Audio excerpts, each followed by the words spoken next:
with liberty and justice for all. Thank you all for joining us this evening. Jody, could you call the roll, please? Dennis, Here. Harold, Here. Hollenbaugh, Here. Musgrave, Here. Odericio, Here. Phipps, Here. Robinette. Here. Okay, the minutes from our October 7th meeting were distributed for your perusal prior to this evening. Are there any additions or corrections to those minutes? Hearing none, do I have a motion to approve? So moved. Second. Properly moved and seconded. All in favor say aye. Aye. Opposed, same sign. Correspondence. Do we have any correspondence this evening? We do not. Okay. Do we have any lobby visitations this evening? We do. Rose Drain,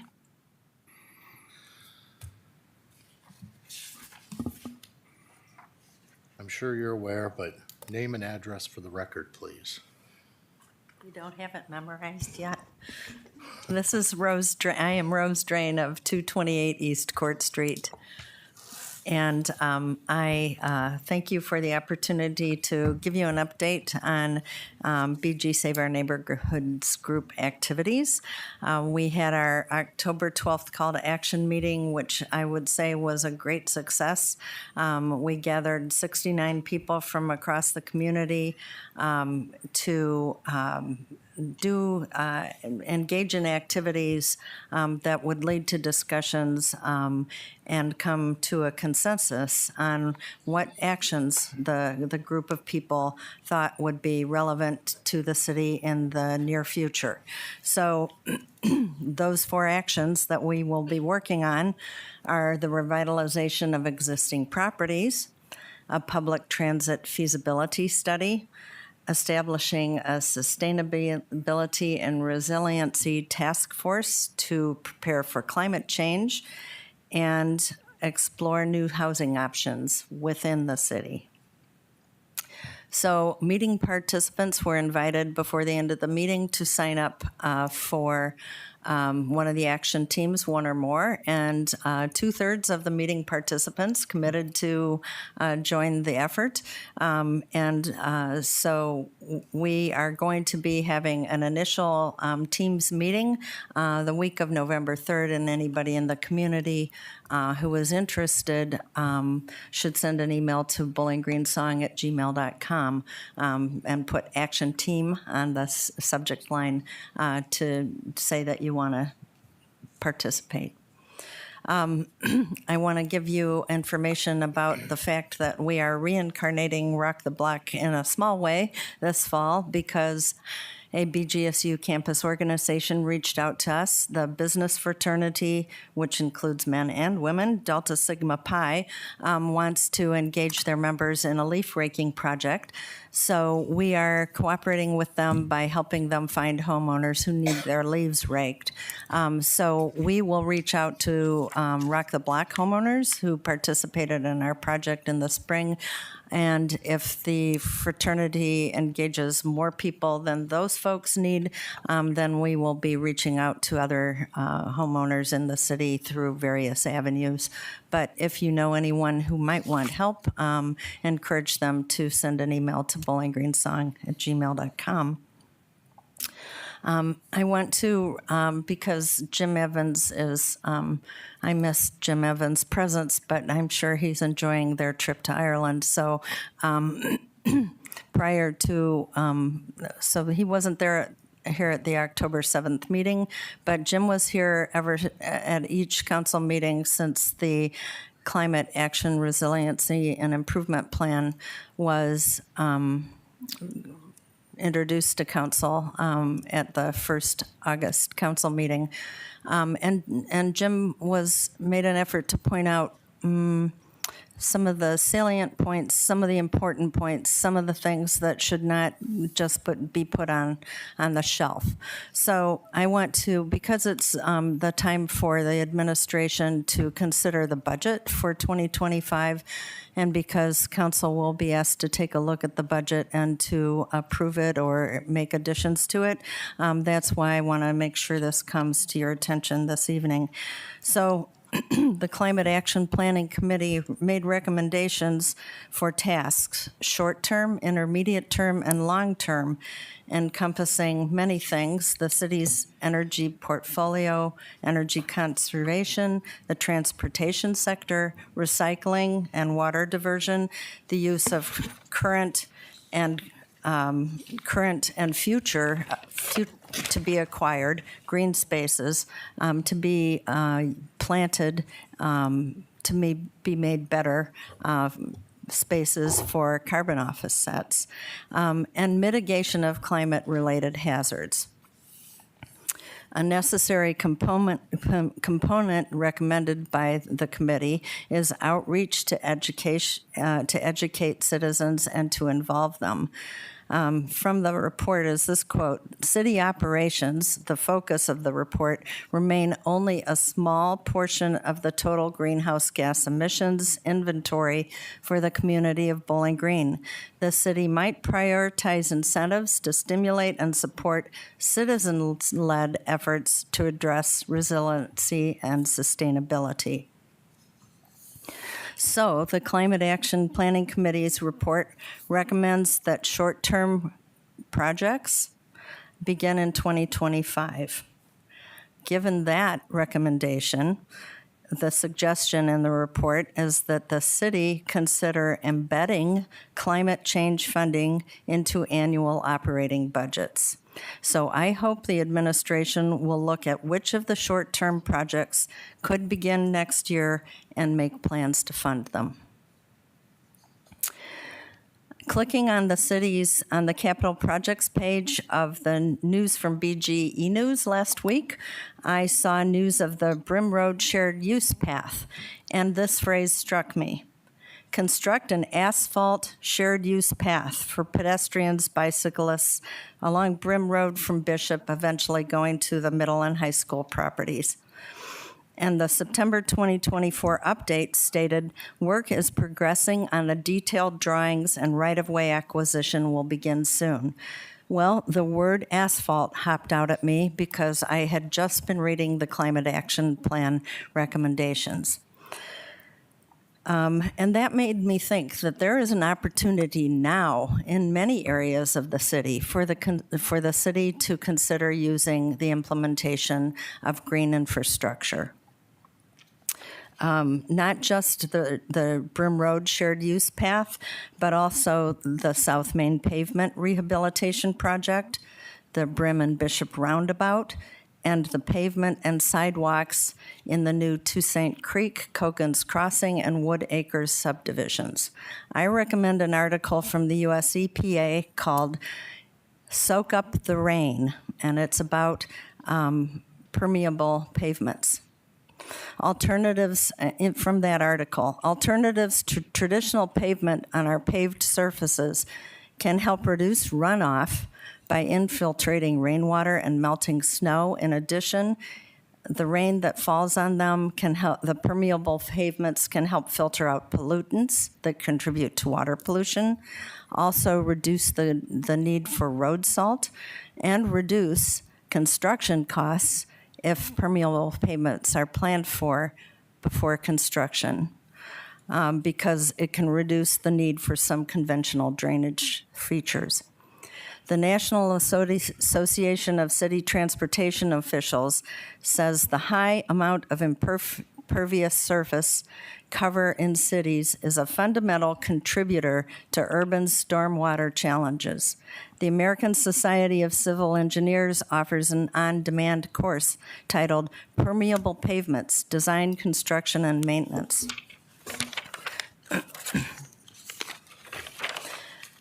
While I was looking at green infrastructure, I found an EPA program called G3, Green Streets, Green Jobs, Green Towns. And there I found a short video giving an overview of the benefits, the environmental, physical health, mental health, and beautification benefits of intentionally designing spaces, such as the Brim Road Shared Use Path. An article on the website of Concrete Network describes the Stratford Place project, which was the first in the state of Washington to use pervious concrete for all of its surfaces in the subdivision, driveways, sidewalks, and the main street. According to Bruce Chatton of the Concrete Association, the only thing not pervious in this subdivision is the rooftops. The lawns are less pervious than the driveways or the streets. Finally, I think that there's plenty of information. There's plenty of models out there for using green infrastructure. There's plenty of education available. So as Bowling Green grows and develops and improves the city, I suggest that we make the green greener by using green infrastructure. Thank you. Thank you very much. Do we have That's anyone else? everyone? No. Okay. That brings us to the introduction of new legislation. Mr. President, Mr. Robinette. from the Finance Committee, I have an ordinance providing supplemental and amending appropriations for the current expenses and other expenditures of the city of Bowling Green, Ohio during the fiscal year beginning January 1, 2024 and ending December 31, 2024. Mr. President, Mr. Harold. from the Transportation and Safety Committee, I have an ordinance authorizing the municipal administrator to request proposals and enter into a contract for the purchase of transportation service for the Bowling Green Transit Program. Mr. President, Ms. Phipps. from the Planning, Zoning, and Economic Development Committee, I have an ordinance authorizing the designation of a portion of North Maple Street as a historic district on the local historic register, with historic overlay zoning as suggested by the Historic Preservation Commission.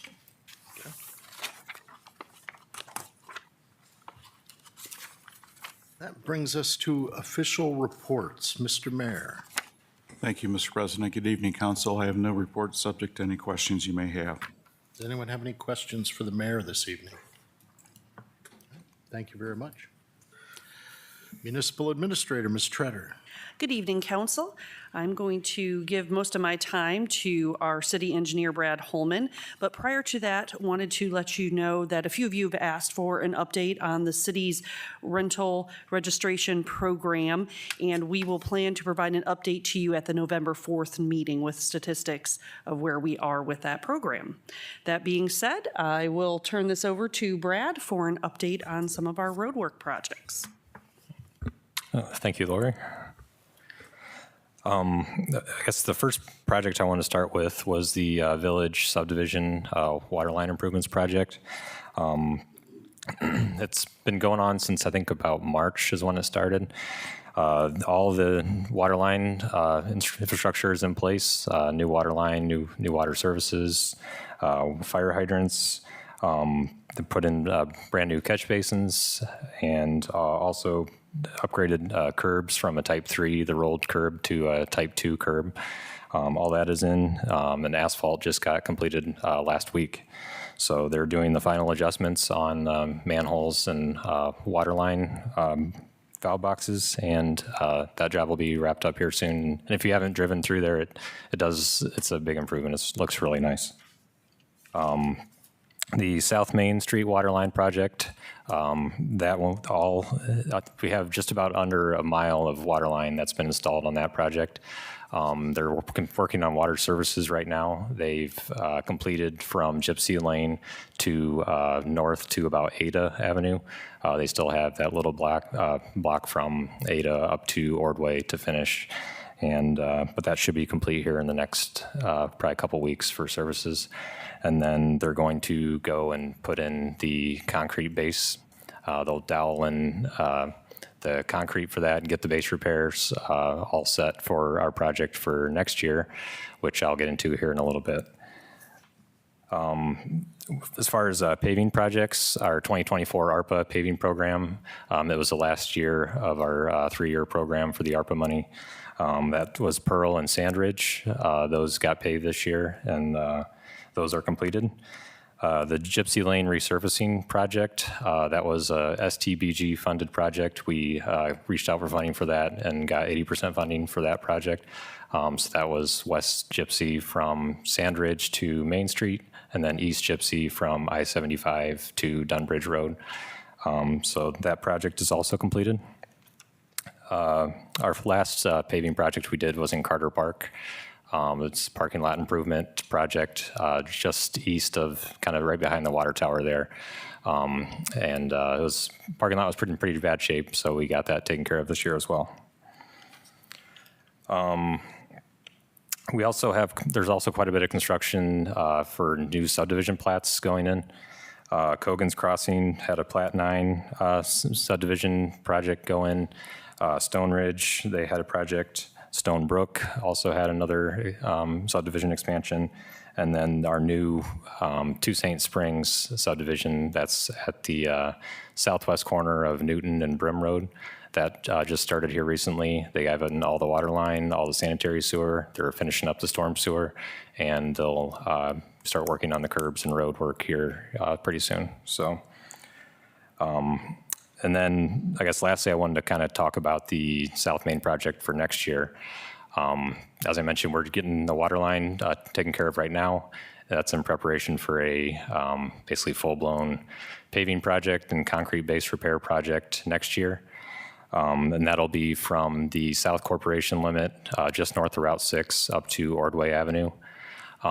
As part of that project, we're going to be doing some intersection improvements at Napoleon and South Main. We're currently trying to get right away from some property owners down there to add in a dedicated left turn lane for northbound and southbound traffic. So those left turn people can get off into that dedicated left turn lane through traffic and keep going, not have to wait or jog into the right lane and possibly cause accidents that way. So doing some improvements there at the intersection. We'll be getting new traffic signals with new traffic lights. So that'll be really nice when that's done. We also plan to have a couple pedestrian hybrid beacons installed down there between Gypsy Lane and Napoleon. Those are the pedestrian hybrid beacons are what you see out at Stroh Center and Falcon Health Center to get pedestrians across the road. It makes traffic stop. So we're putting a couple of those in on South Main because there's really not a great place to cross down there. So getting a couple of those in. And we're also going to be putting in an 11-foot wide shared use path on the west side of the road from Gypsy Lane up to Napoleon Road. So we'll have a shared use path on South Main as well at this time next year. And that is all I have, unless you have any questions. Does anyone have any questions or comments? Mr. President, I have a question and a comment. Question is the crosswalk on Worcester Street. What's the time frame for that one? Oh, over by. By Maple Street? Yeah. Yeah, thank you. We actually just had a pre-construction meeting with the contractor a few weeks ago. They're going to start the foundation work for the poles here this fall. The poles are ordered. They won't come in until probably February or March next year. So we'll get they'll start doing the pole base work first, and then once the poles come in, they'll be ready for that in probably early spring, late winter. So. Okay. So construction spring, summer next year? Hoping to have everything done by March or April. Okay, excellent. But, yep. And the comment is, was on Jefferson on Saturday, and wow, the curbs and the pavement, and this is directed to the entire administration because it takes a village, sorry, takes a village to do all these improvements. And it was, there was someone I was talking to that someone from the city said, well, how do you like it? And he goes, well, I'm barefoot. I mean, he was walking on Jefferson barefoot. It's probably in better shape than some carpets. So I just want to commend you because that, we've been talking about the Village 2.0 and how it'll be great when it's done. And you know what? It is. So thank you all. It's a breath of life, breath of fresh air. Thank you. Any other questions or comments? Any for Lori? Okay, thank you very much. City Attorney, Mr. Brown. Good evening. No report. Any questions for Mr. Brown this evening? Public Infrastructure Director, Mr. O'Connell. Another construction project out at Carter Park, the lighting project at the ball fields.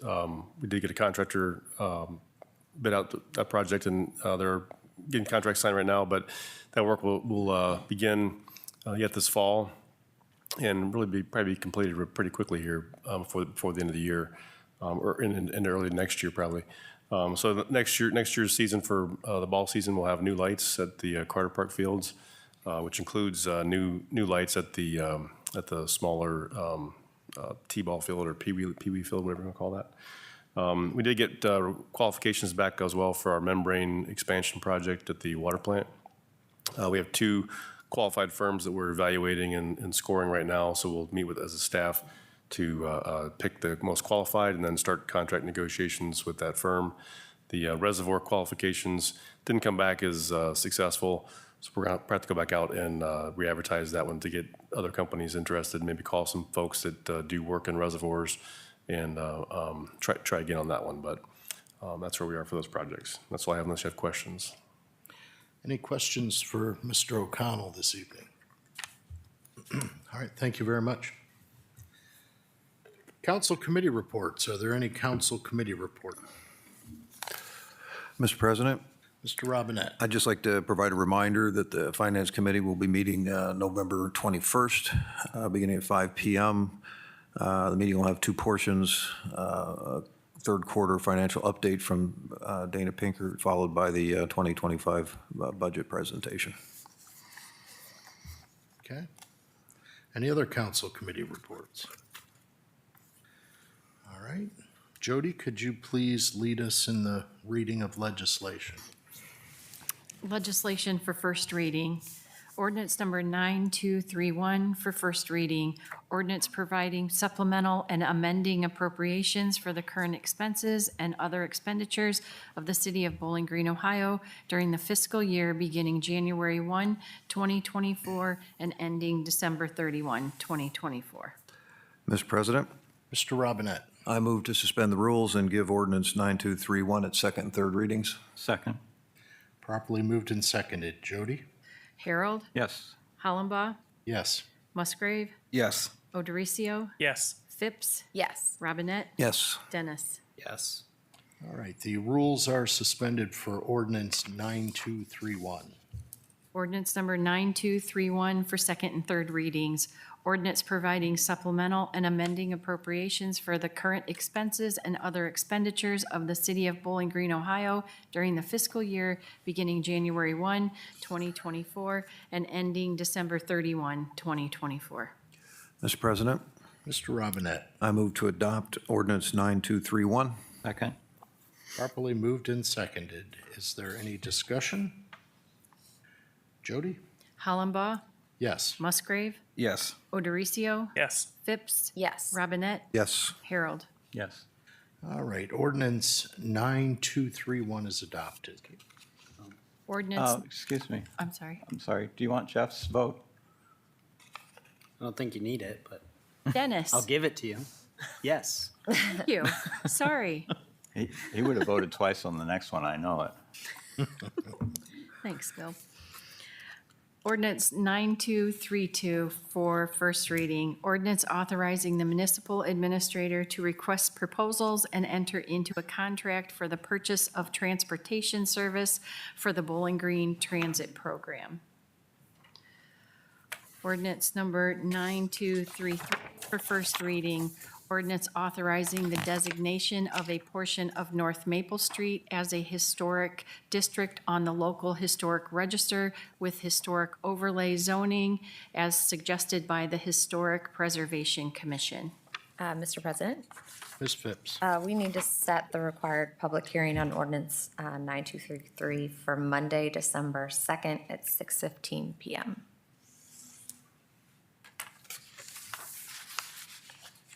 Okay.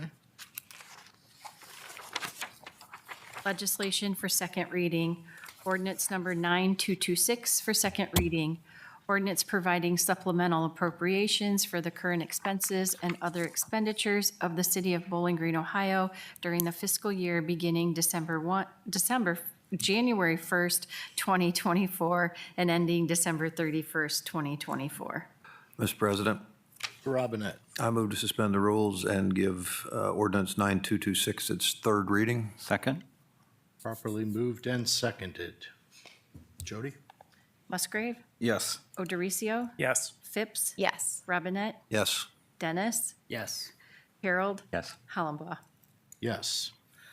The rules are suspended for ordinance 9226. Ordinance 9226 for third reading. Ordinance providing supplemental appropriations for the current expenses and other expenditures of the city of Bowling Green, Ohio during the fiscal year beginning January 1, 2024, and ending December 31, 2024. Mr. President, Mr. Robinette. I move to adopt ordinance 9226. Second? Properly moved and seconded. Is there any discussion? Jody? Odericio? Yes. Phipps? Yes. Robinette? Yes. Dennis? Yes. Harold? Yes. Hollenbaugh? Hollenbaugh? Yes. Musgrave? Yes. Having a day. All right. Ordinance 9226 is adopted. Ordinance number 9227 for second reading. Ordinance authorizing the Utilities Director to enter into contracts for the purchase and sale of equipment. Ordinance number 9228 for second reading. Ordinance amending and adopting sections 35.70, 98.24, and 151.17 of the codified ordinances of the city of Bowling Green, Ohio regarding city fees and fees charged for services, encumbering street or sidewalk, and fees subdivision regulations. Ordinance number 9229 for second reading. Ordinance accepting deed and accepting easement from Sutas Pitpat and dedicating the property for right-of-way purposes and East Worcester Street, for East Worcester Street and Mercer Road. Ordinance number 9230 for second reading. Ordinance repealing Chapter 119 of the codified ordinances of the city of Bowling Green, Ohio regarding going out of business sale. Legislation for third reading. Resolution number 3869 for third reading. Resolution authorizing the municipal administrator to enter into a renewal of the agreement with the Wood County Public Defender. Mr. President, Mr. Robinette. I move to adopt resolution 3869. Second? Properly moved and seconded. Is there any discussion? Jody? Phipps? Yes. Robinette? Yes. Dennis? Yes. Harold? Yes. Hollenbaugh? Yes. Musgrave? Yes. Odericio? Yes. All right. Resolution 3869 is adopted. Resolution 3870 for third reading.